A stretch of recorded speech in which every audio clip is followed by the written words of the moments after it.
गणित जो बहुत ही आसान तरीके से। तो कल पिछले वीडियो के अंदर अपन भाजकता के नियम पढ़ रहे थे और भाजकता के नियम के अंदर अपन ने 10 के भाजकता के नियम तक पढ़ चुके हैं। आज अपन पढ़ने जा रहे हैं 11 के भाजकता का नियम। तो आज हेडिंग लगाएंगे 11 के भाजकता का नियम।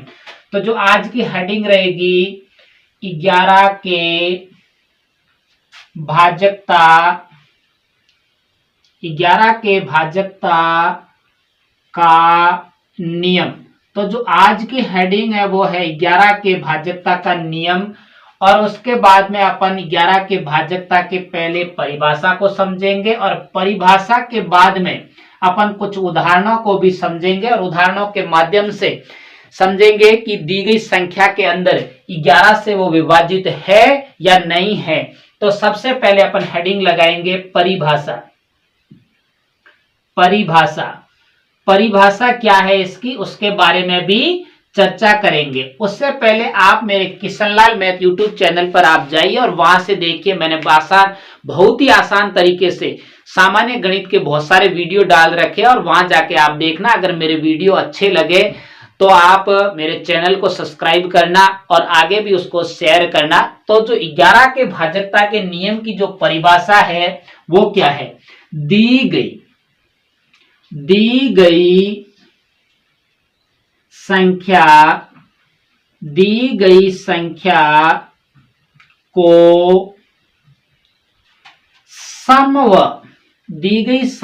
को सम व विषम।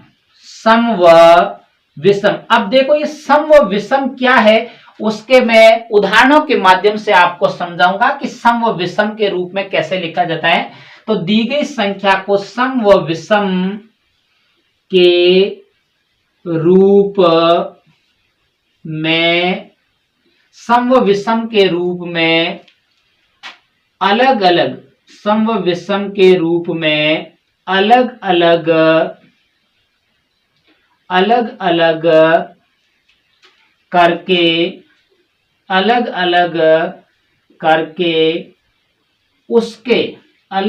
करके उसके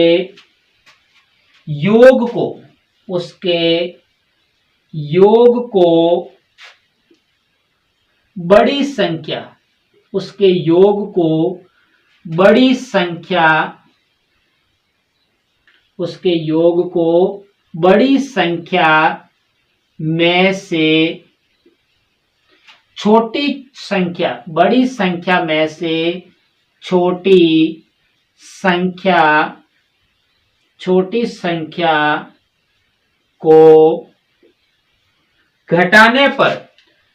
संख्या को घटाने।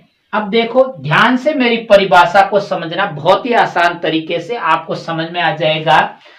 छोटी संख्या को घटाने पर शेष संख्या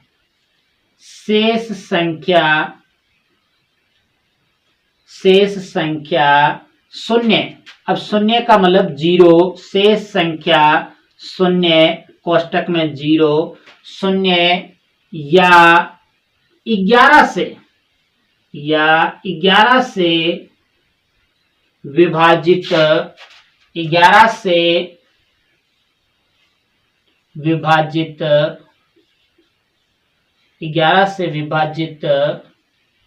हो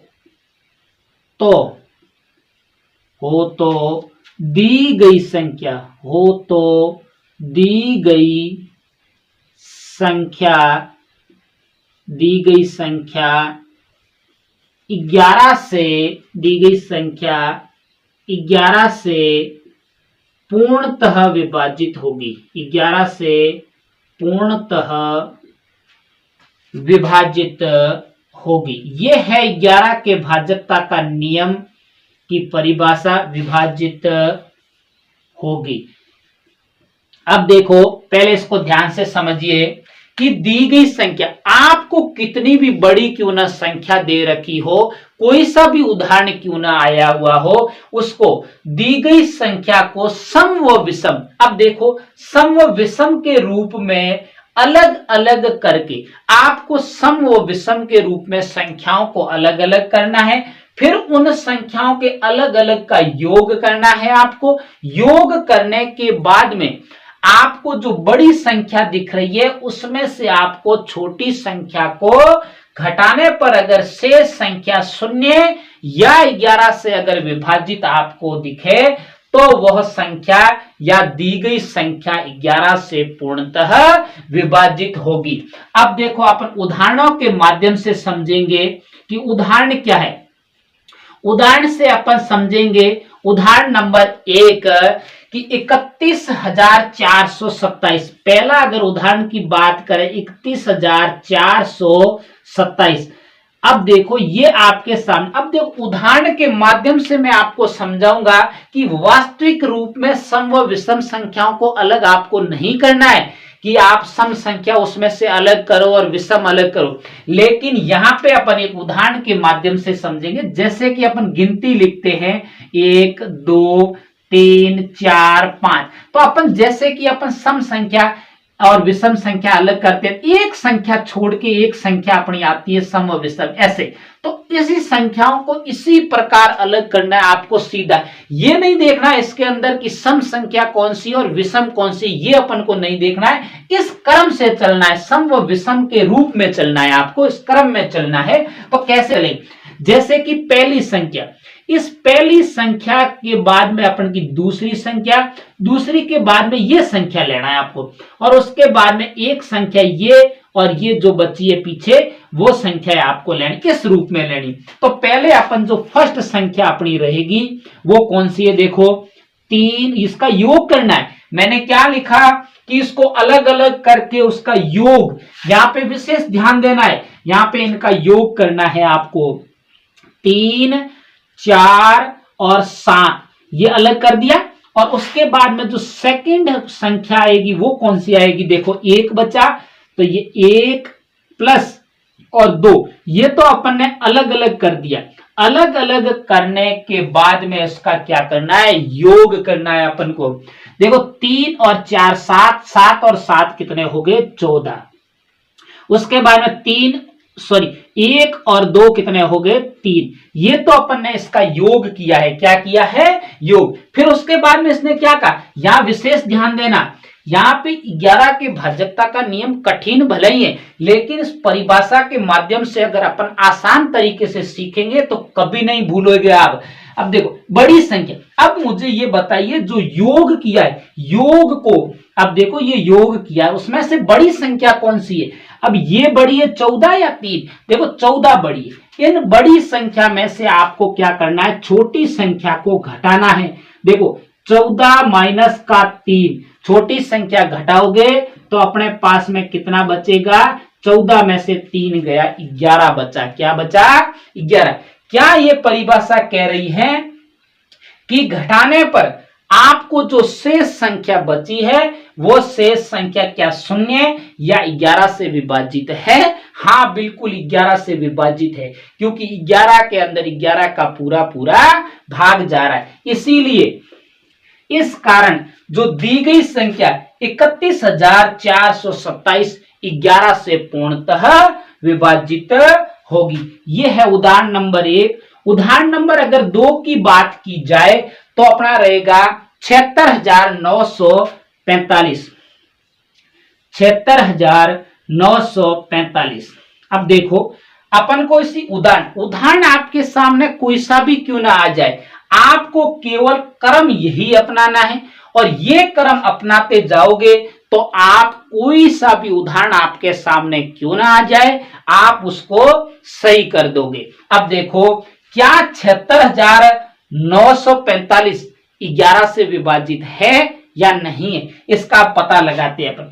तो अपन इसका पता लगाते हैं, तो फर्स्ट संख्या में अपन को क्या करना है, देखो इसको क्रम को नहीं भूलना है, इसको और इसको जोड़ना है, इसको और इसको जोड़ना है, केवल ये ध्यान रखना है आपको विशेष, यहाँ पे ये नहीं भूलना है। अब देखो पहले किस किस को जोड़ना है, 7 प्लस एक संख्या छोड़ के एक संख्या आपको अलग करनी है, और दूसरी जो शेष बची उसको अलग करना है, प्लस 9 प्लस 5।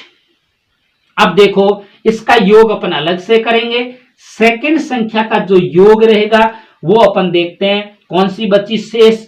6 प्लस 4। कौन सी बची? 6 और 4। अब इनका योग अपन अलग करेंगे। अब देखो 9 और 7 कितने हो गए? 16। 16 और 5 कितने हो गए?